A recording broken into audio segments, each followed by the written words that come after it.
Bonjour et bienvenue sur ma chaîne, moi c'est Lat. Alors aujourd'hui on est le mercredi et comme tous les mercredis je vais vous faire une petite vidéo motivation. On est à la fin du mois de novembre et ça tombe super bien, j'ai envie de vous faire une vidéo sur le budget alimentation. Là en ce moment on a tous le budget serré, on fait un peu le fond des placards, est-ce qu'il reste quelque chose ou pas à manger, surtout quelque chose de correct. Donc je me suis dit je vous fais ça maintenant, ça tombe super bien. Avant de commencer ça, je voudrais prendre juste 2 minutes pour remercier toutes les personnes qui me suivent, les personnes qui me laissent des commentaires, qui se sont nouvellement abonnées, les personnes qui likent tout simplement les vidéos et puis merci à toutes les personnes qui continuent de me suivre jusqu'à présent. Alors, le budget alimentation, vous êtes nombreux à m'avoir demandé plusieurs fois comment je fais concrètement pour réduire mon budget alimentation à ce point. C'est vrai que j'annonce mon budget il est bas concrètement par rapport à ce qu'il était auparavant. Je suis vraiment j'ai fait beaucoup de chemin. Il est relativement bas actuellement compte tenu surtout de l'inflation. Alors j'ai décidé de vous répondre dans cette vidéo et vous donner mes petites astuces. Vous en avez sûrement d'autres que vous pouvez proposer dans les commentaires et les personnes qui liront seront ravies de les apprendre et moi également. Ces petites astuces vont vous permettre peut-être de dépenser moins, voire en tout cas juste corriger un peu votre façon de dépenser en alimentation. Ce sont des petits actes à intention au quotidien qui permettent quand même, mine de rien, de faire de grandes économies. C'est ce qui m'a permis, moi en tout cas, de réduire drastiquement mon budget alimentation. Alors personnellement, depuis plusieurs mois maintenant, je suis limitée dans mon budget à 150 € par mois. C'est ce que je prévois tous les mois, ce qui correspond à 37,50 centimes par semaine. Et parfois, je finis la semaine avec un budget bien en deçà de ce montant. Mais disons qu'en moyenne, je tourne autour de 30 € par semaine, ce qui est correct pour une personne seule.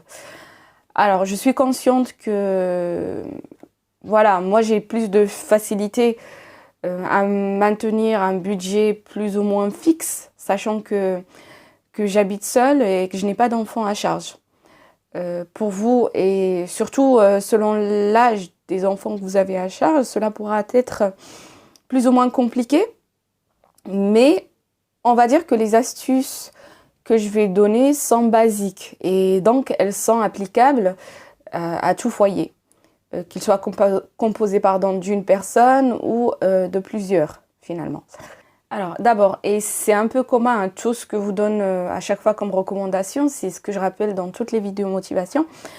Si vous n'avez pas encore un budget dédié à l'alimentation, il faut en prévoir. Il est temps de prévoir un budget strictement alimentaire, un budget à ne pas dépasser. Vous ne pouvez pas manger à votre guise sans faire attention à combien d'argent vous mettez dans votre consommation chaque mois. Vous ne pouvez pas passer au magasin tous les jours en disant bon bah aujourd'hui j'ai encore de l'argent sur mon compte bancaire donc je continue à dépenser ça. C'est même pas la peine. Essayez de vous limiter en tout cas à moins de 15% de vos revenus en termes de budget alimentation. Si il faut prendre votre budget global, enfin il faut prendre vos ressources en globalité et prévoir 15% maximum, je dis bien maximum, en alimentation. Ne dépassez pas ça parce que sinon ça va être très très très lourd pour votre budget ou pour vos contenus en tout cas de vos revenus, de votre rentrée d'argent. Il ne faut pas prévoir plus de 15%. Au-delà de ces 15%, et 15% sincèrement c'est bien large déjà, c'est pas mal. Moi, si je me tiens à ces 15%, je devrais être à 255 € par mois, ce qui n'est pas le cas. Je trouve que les 150 € par mois, je mange très bien et c'est plus que correct. Alors ensuite, donc la première chose à faire, c'est voilà, prévoir, se fixer un budget. Ça c'est indispensable. Vous ne pouvez pas faire ou essayer de faire des économies en alimentation si vous n'avez pas un budget. Finalement, c'est comme si vous allez dans le vide. Alors, pour faire des économies en alimentation, l'une des astuces que vous pouvez commencer à mettre en place dès maintenant, voire dès le mois de décembre, si ce n'est pas encore fait, c'est de tenir un tableau de bord Dans ce tableau de bord, vous allez faire un suivi de votre consommation.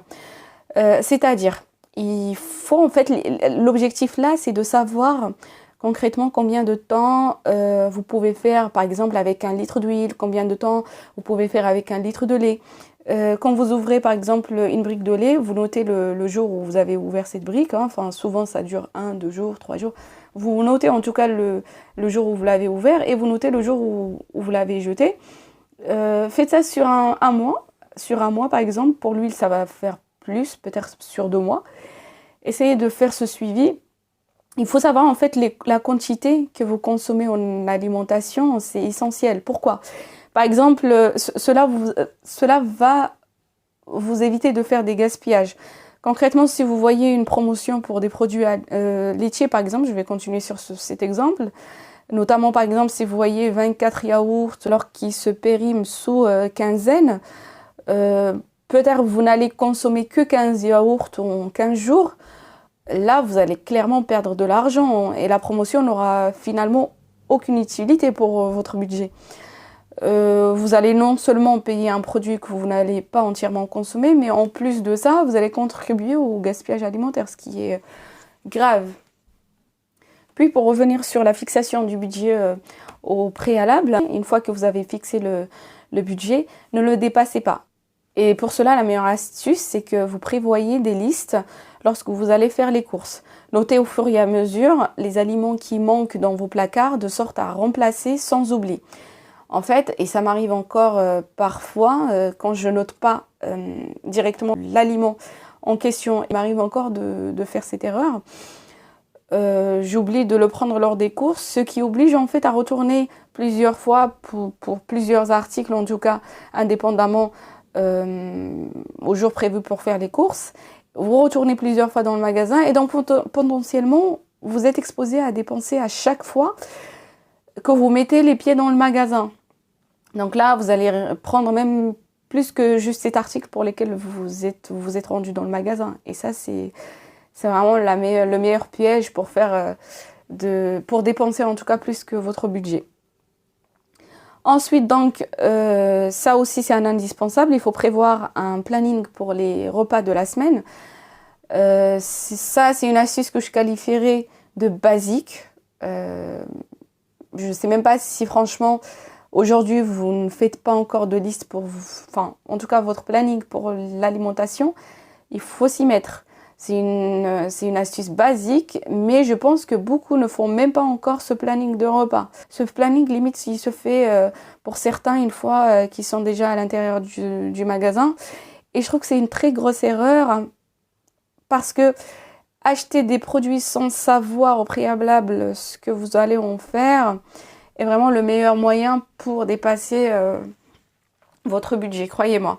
Ensuite, l'astuce que j'appellerais du pratico-pratique, peut-être vous le faites déjà. En tout cas, si ce n'est pas le cas, je vous conseille à chaque fois que vous vous rendez pour faire vos courses en magasin, de bien manger avant d'y aller. Mangez vraiment bien.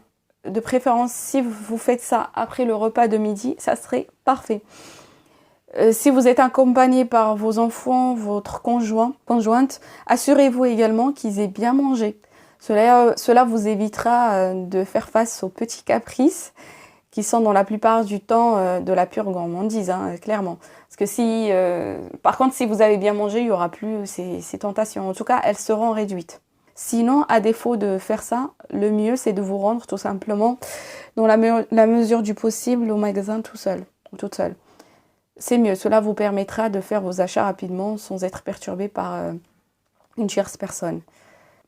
Ensuite, l'autre astuce que je pourrais vous conseiller, c'est de prévoir une durée limitée que vous ne pouvez pas dépasser dans les magasins, de sorte à faire vos courses rapidement et ne pas trop traîner dans les rayons. Vous voyez, quand vous traînez dans les rayons, vous voyez des petites promotions, ça vous tente, c'est une torture, vous prenez pas, et puis finalement la plupart du temps vous cédez, vous vous dites oh c'est une bonne économie, vous prenez. Et souvent c'est pas une bonne économie. Ce que vous prévoyez pas dans votre budget, c'est jamais une bonne économie. À cet égard, veillez à vous fixer des règles. Par exemple, tout produit non inscrit sur votre liste de courses sera banni. Quand bien même l'offre est alléchante, ne prenez pas ce produit parce que normalement vous êtes venu dans le magasin avec un budget fixe que vous ne pouvez pas dépasser. Donc si vous commencez à prendre des articles qui ne sont pas prévus dans votre budget, c'est que automatiquement vous allez dépasser votre budget. Donc voilà, là c'est des petites astuces qui sont liées au moment de faire les courses. Ensuite il y a les petites astuces qu'il faut pratiquer quotidiennement au sein du foyer. Je l'ai un peu invoqué précédemment. C'est des astuces anti-gaspillage qui vous aideront drastiquement à réduire votre budget alimentation. Je l'ai un peu invoqué précédemment, il faut faire attention aux dates de péremption lorsque vous faites vos courses, indépendamment du fait que le produit soit en promo. Faites attention aux dates, sachant que tout de même qu'il y a des aliments qui peuvent être consommés bien au-delà de leur date de péremption. Mais dans ce cas, n'hésitez pas à consommer en priorité ce qui va être périmé très vite. Vous voyez le gâteau que je vous ai présenté dans la précédente vidéo, celui que j'ai partagé avec vous, je l'ai fait avec un yaourt dont la date de péremption est dépassée d'une semaine. Et le yaourt était très bien. Et là, dans ce cas, il faut recourir à vos sens, hein, voir le côté visuel si le produit n'est pas périmé, enfin si le produit est encore consommable, sentir, etc. Et franchement, le gâteau, il était juste succulent. Voilà, c'était un très très bon gâteau.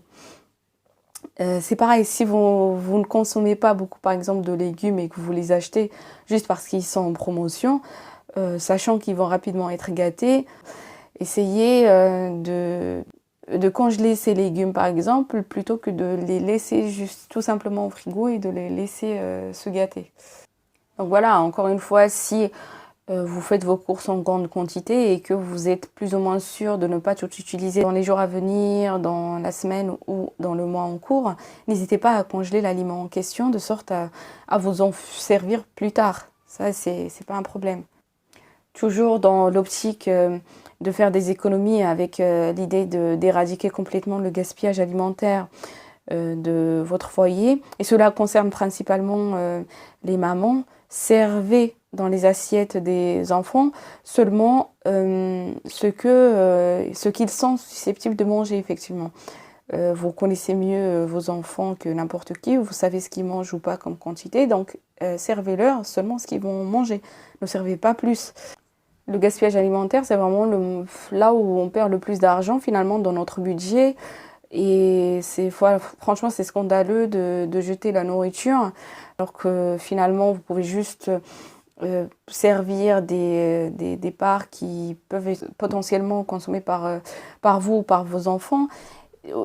Comme ça, de sorte à garder ce qui vous reste globalement au congèle et vous pouvez le consommer plus tard. D'ailleurs, par rapport à ça, il y a des astuces telles que par exemple les jours, semaines au mois blanc qui consistent à ne rien acheter tant qu'on a encore de l'alimentation, enfin des produits alimentaires chez nous, et d'utiliser seulement ce qu'il y a dans les placards. On m'en a parlé plusieurs fois dans les commentaires, plusieurs personnes s'apprêtent à cet exercice, ça pourra être intéressant de l'essayer et moi je trouve personnellement que c'est un très bon challenge.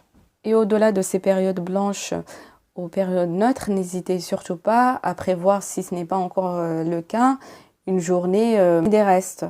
Moi j'en ai en tout cas, et si pour vous ce n'est pas encore le cas, introduisez-la dans votre semaine, cela vous évitera de gaspiller et puis ça vous fera économiser une journée sur votre budget au lieu de diviser votre budget hebdomadaire sur 7, finalement il sera divisé que sur 6, ça augmentera du coup le montant que vous pouvez allouer à vos achats.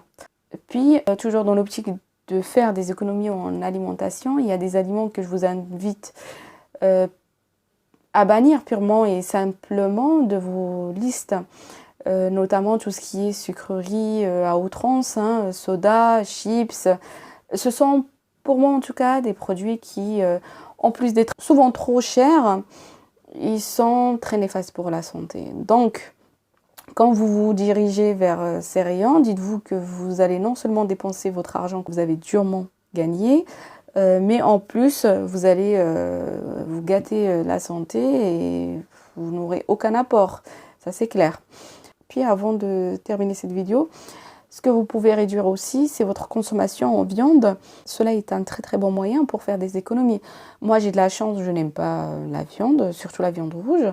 Quand je consomme la viande, c'est principalement du poulet. Donc de ce côté-là, je ne suis pas à plaindre. J'ai plus de facilité à me restreindre. Donc c'est cool. Pour vous, en tout cas, si ce n'est pas le cas, si vous ou votre conjoint, vous aimez la viande, n'hésitez pas, en tout cas, si par exemple vous mangez la viande 3 fois ou 4 fois par semaine, essayez de réduire ça à deux fois. Franchement, si vous ne mangez pas la viande, ça va pas, c'est pas un drame. Et vous verrez l'impact que cela va avoir sur votre budget. C'est juste impressionnant. Voilà, ce sont donc des petites astuces que je voulais partager avec vous. Je vais m'arrêter là. Si vous en avez d'autres, n'hésitez pas à les partager. Je pense que toutes les personnes qui les liront, ça leur servira. Surtout en cette période d'inflation où tout est cher, toute économie est bonne. Je vais m'arrêter là. Merci beaucoup d'avoir regardé la vidéo jusqu'à présent. Prenez bien soin de vous, de votre santé, de votre famille. Et puis surtout, prenez bien soin de votre argent.